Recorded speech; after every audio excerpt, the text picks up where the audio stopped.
And today I have my special guest. And of course, he's entrepreneur, investor, award-winning, best-selling author, none other than Master John Captain. Hi, Daniel. Welcome, Mr. John on Entrepreneurship 101. And can you please introduce more about yourself that I Yeah, thanks. I'm like you said, an entrepreneur and investor, and author. I've written, I published 70 books through Amazon, and I have a bunch of online courses and things centered on business and entrepreneurship and other parts of business. I mean, basically, entrepreneurship is everything in business, and so then I have other courses in strategy and things like that. Um, yeah, and that's what I do. I basically started out as a electrical engineer and decided I didn't like having bosses, and so I went back and got my MBA and then started companies, and then I little by little realized as an entrepreneur that I didn't really like having partners, and I didn't like having big customers, and I didn't like having investors, and and I didn't like having employees. All those things were just time consuming and away from what I wanted to do was make products and deliver solutions to people. And so over time, I've just become basically a solopreneur where it's just me and the robots. Everything's automated. And now with digital first companies, which mine is, everything's a digital download, and there's so many different automated platforms, email marketing and advertising, and you can make marketing funnels and have a paywall to a website, and you don't really need employees, which is been a marvelous experiment for me and incredibly freeing. So that's where I am now. Is like I just do what I want to do when I want to do it, and with whom I want to do it. Yes, and thank you so much for sharing your knowledge and wisdom to the world, Mr. John. Truly smart thing to do to have your own self, doing your own business. And today, let's talk about how to become wealthy. Yes, everybody wants to be wealthy, right?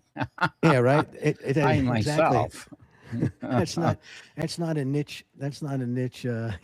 Sort of idea. Yeah, everybody. Obviously, that's why we, to some degree, that's why we do things, and that's how we keep score. Right? Is Mm, how much money we make, and making money.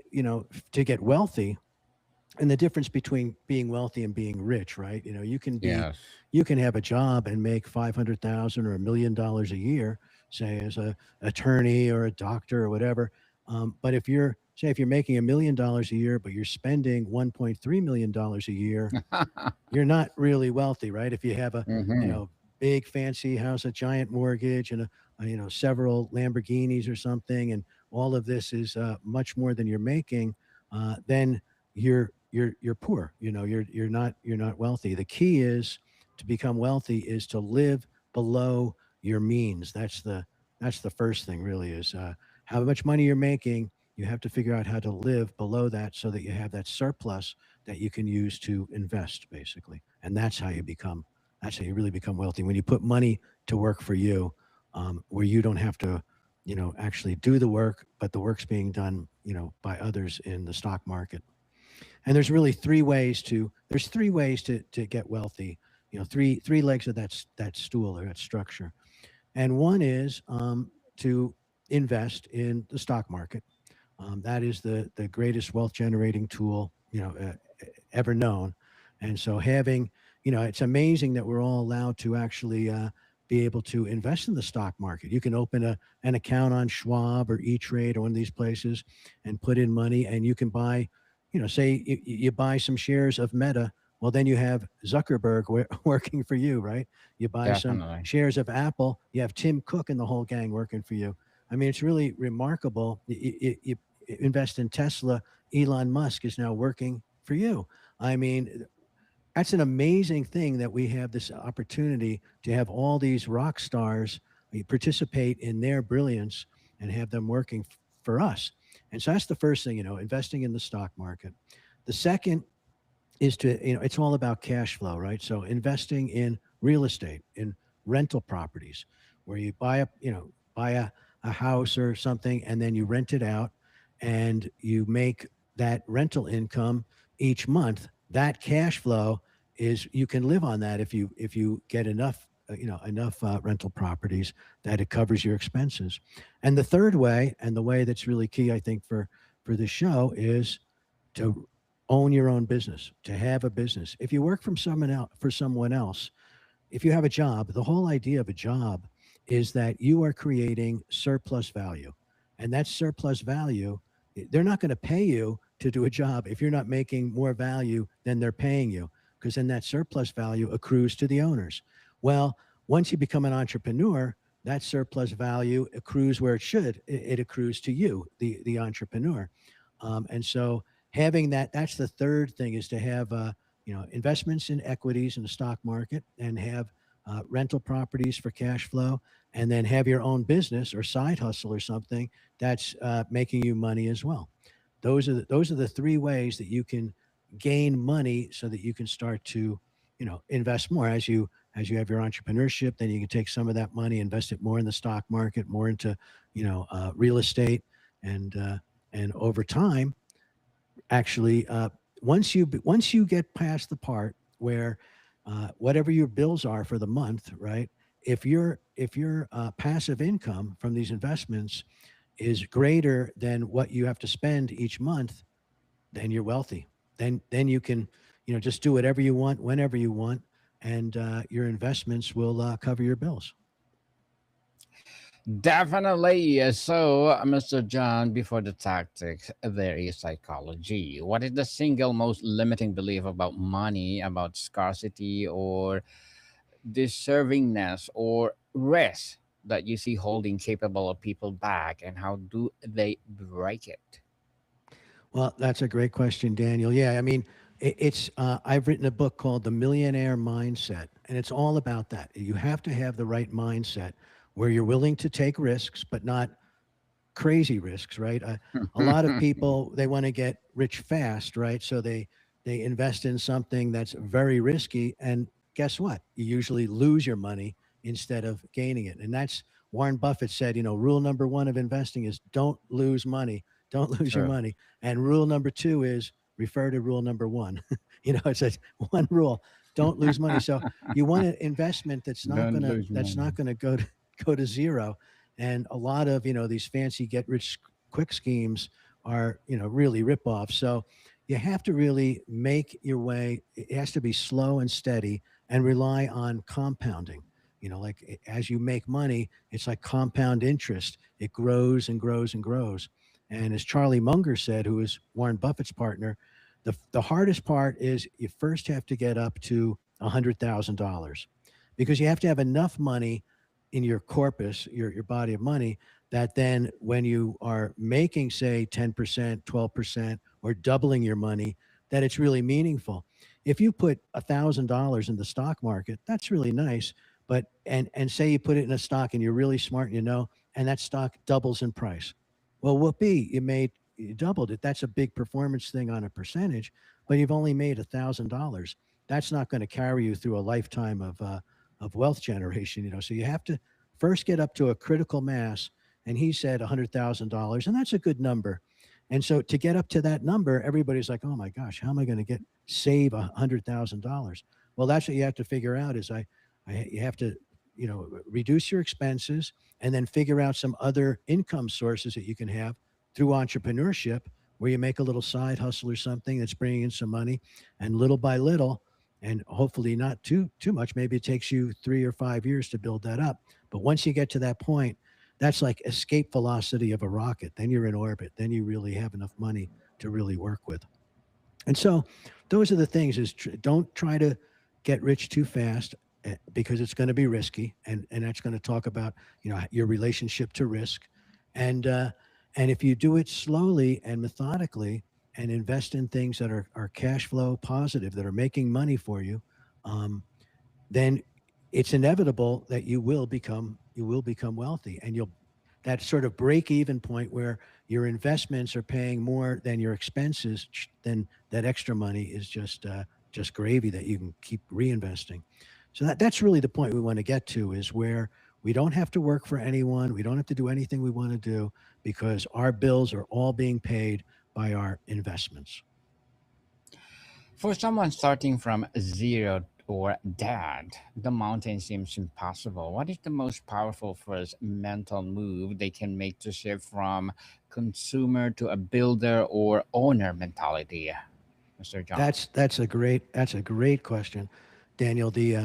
Right, changing from being a consumer mindset where we just buy things and we're sort of at the whim of advertisers that say, oh, we need to, get this new car, we need to, drink this kind of beer, whatever it is, from a consumer mindset where we're just spending money to a producing mindset or an entrepreneur mindset where you're a creator.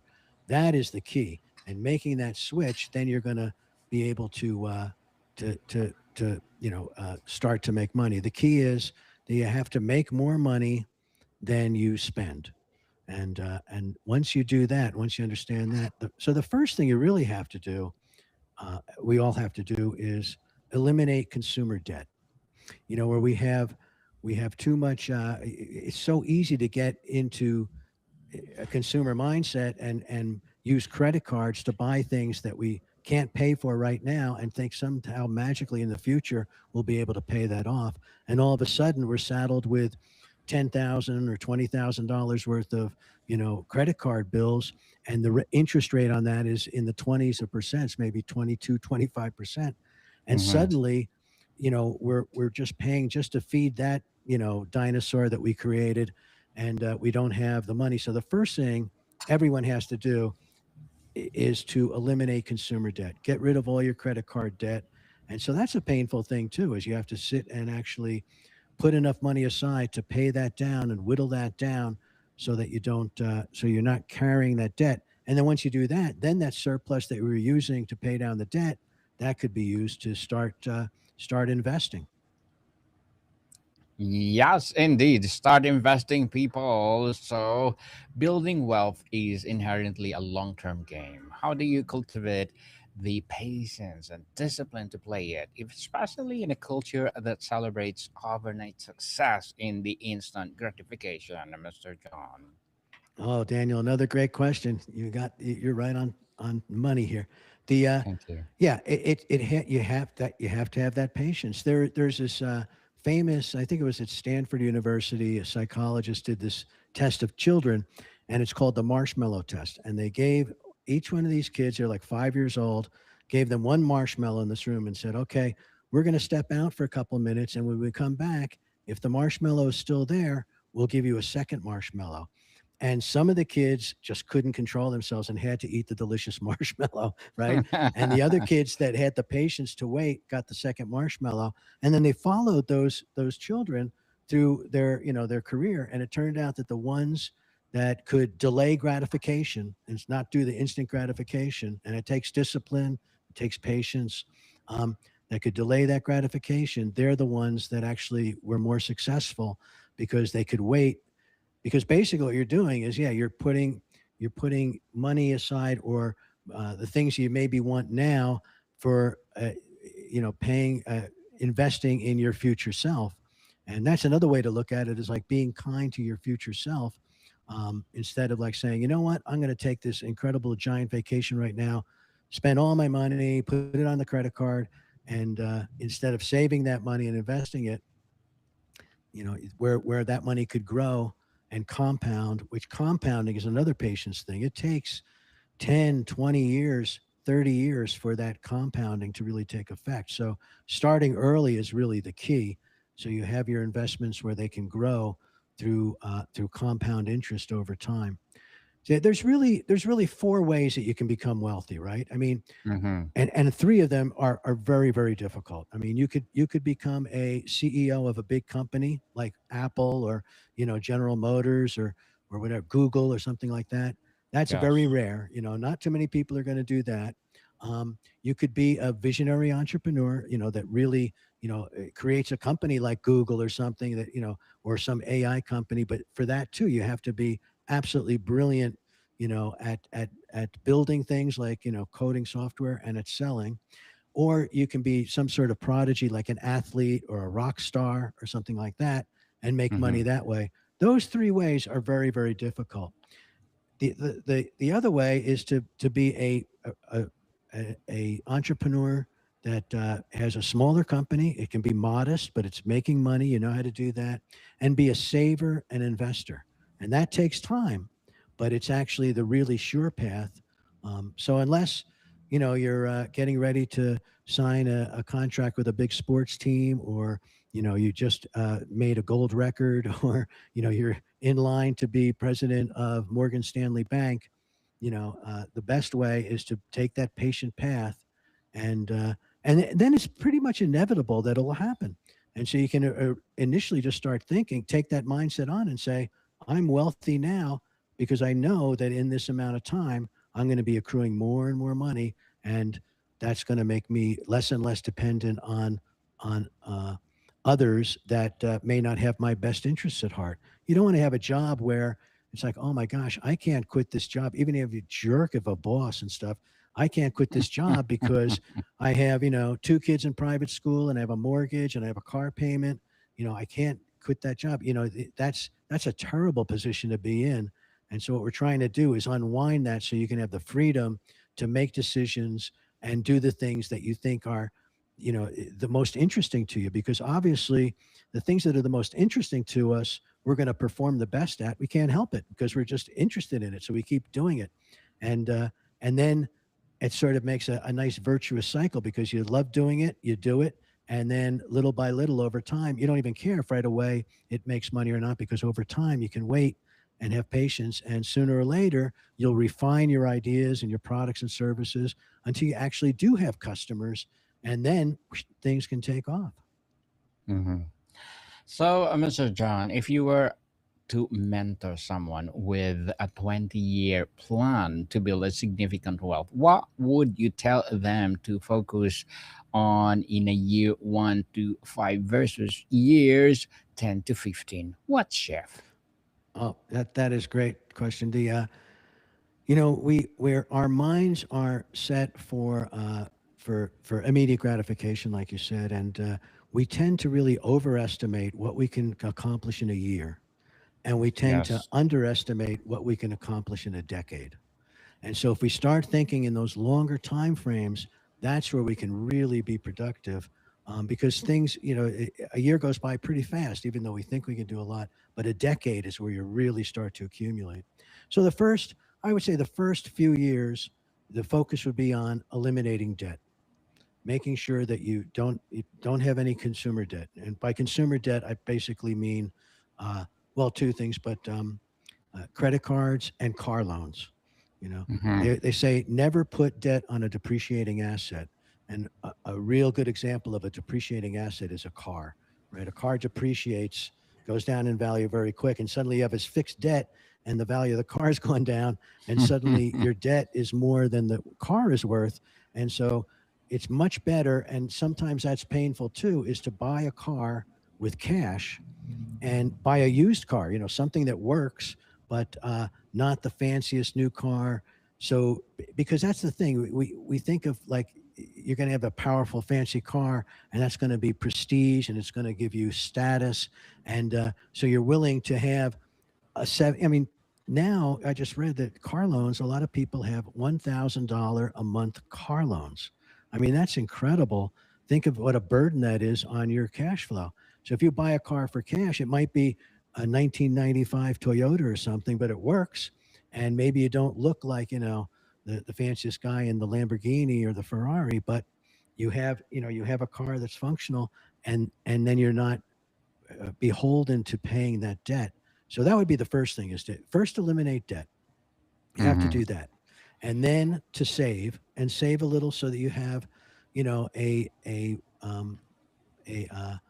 an emergency fund. Maybe the best is maybe to have 6 months of living expenses in a fund, in cash in the bank, so that if you lose your job or something crazy happens, you have money to pay for those emergencies, instead of living paycheck to paycheck. And if any kind of little catastrophe happens, even if, say, your car breaks down and up, you have a $1,200 car bill, and I don't have money to pay that. That's a bad position to be in. So you have to have a buffer, of an emergency fund, and then take the additional surplus income that you're making that you were using to first pay down the debt and then to save and then start investing that money and learn how to invest in the stock market, learn about stocks, learn about you know mutual funds and diversification and how to pick between dividend stocks and growth stocks and those kind of things, and really educate yourself on that so that you can start to make smart decisions about how to invest and investing in public companies. I mean, these are incredibly successful companies, and they report each how to read a 10K, how to read a financial statement that the public companies have to provide to the SEC each year, so you can see what is their financial position, who do they think their competitors are, what is their how to read the financial statements, a balance sheet, an income statement, and a cash flow statement to see how these companies are doing, and then you start to become an investor and controlling your future and your destiny in those kind of ways. So that would be the thing for the first couple of years. Get rid of debt, put an emergency fund apart away, and then while you're doing that, start to really study up on how to invest, and then maybe start to invest a little, so you can see some of the fruits of your labors too. But put most of the money towards getting rid of any debt, and then once you get rid of debt, you're debt free. That's that's the time to pop the champagne and start going forward with investing. Definitely start to do the champagne people want you that free. I like that. And the mindset that money come to me for sure. Before we wrap up our discussion for today, Mr. John, I'm inviting you to please do listen to my other podcast because my abstract essay is already in fifth season, abstract poetry in the third season, and of course my book 101 review in Wonderful. sixth season as well. Comedy 101, third season, and Food 101, and sixth season as well. Geography 101, Love Letters, Movie 101, Review, Music 101, our fifth season. Science 101, Sex 101, fourth season. Trivia 101, Law 101, Mental Health 101, Motivation 101, Entrepreneurship 101, and of course, my Bible Verses 101 are my baby podcast. Please listen to them wherever you listen your podcast. So, Mr. John, to close with a broader vision, how do we redefine being wealthy to include not just a financial capital, but also a vibrant health, rich relationships, and time sovereignty? And is that the ultimate goal? I think so, Daniel. Absolutely. We've been talking about financial wealth, Mm-hmm. but number one, the base is our health, right? I mean, if we don't have our health, and then how can we enjoy any of the financial fruits that we have? And Mm-hmm. so, really, taking care of ourselves is absolutely key, and that means not having a lot of bad habits like, drinking too much alcohol or smoking cigarettes or all those kind of things, or not sleeping enough or being too stressed. Those kind of things are really important for us to monitor and take responsibility for, and to get enough sleep, to hydrate, to eat nutritional meals. Those things are really, really important for us, and that's the basis. And then also, like you say, relationships, having good friends, genuine friends, having relationships with our family and things that we really love and take care of. Those are, many, many stories you can hear about the person that just focused on financial wealth and worked 18 hours a day and never saw their family, and all of a sudden, they realized that, well, yeah, they had some money, but they didn't have anyone to share it with or any joy in their life. And also, like you have music and spiritual, the Bible verse is a rich spiritual life, and enjoy things like music and literature and art. Those are really the reasons why we want to be independent enough that we can just enjoy life. And that's why we actually go after, I think, after financial wealth, so we can feel secure and so that we can do what we want when we want. Yes, and building your legacy to the world, just like Mr. John. So, thank you so much for sharing your knowledge and wisdom to the world, Mr. John. So, can you please invite our listeners to promote your books, your advocacy, your business, or whatever your project that you're doing right now? Well, thanks, Daniel. Yeah, my website is mba-asap.com, and that's a place where I have a course on how to understand corporate finance, how to read financial statements for companies, and how to talk all these kind of things about wealth. I have a book called The Way to Wealth. I have a book called Intelligent Investing. They're all available on Amazon, and I'd love to hear from anybody who has any questions too or anything too. So through my website, you can get in contact with me. I really appreciate it, Daniel. You're No bringing worries at all. great No stuff to the worries at world. all. Yes, thank you so much, Mr. John, and you are most welcome to come back anytime to all my podcasts. So people, let's support Mr. John Cousins, because if you support him, for sure, more and more empowering legacy like this to rise. So, Mr. John, thank you so much for your time. Thanks, Daniel. Mordecai people, see you soon.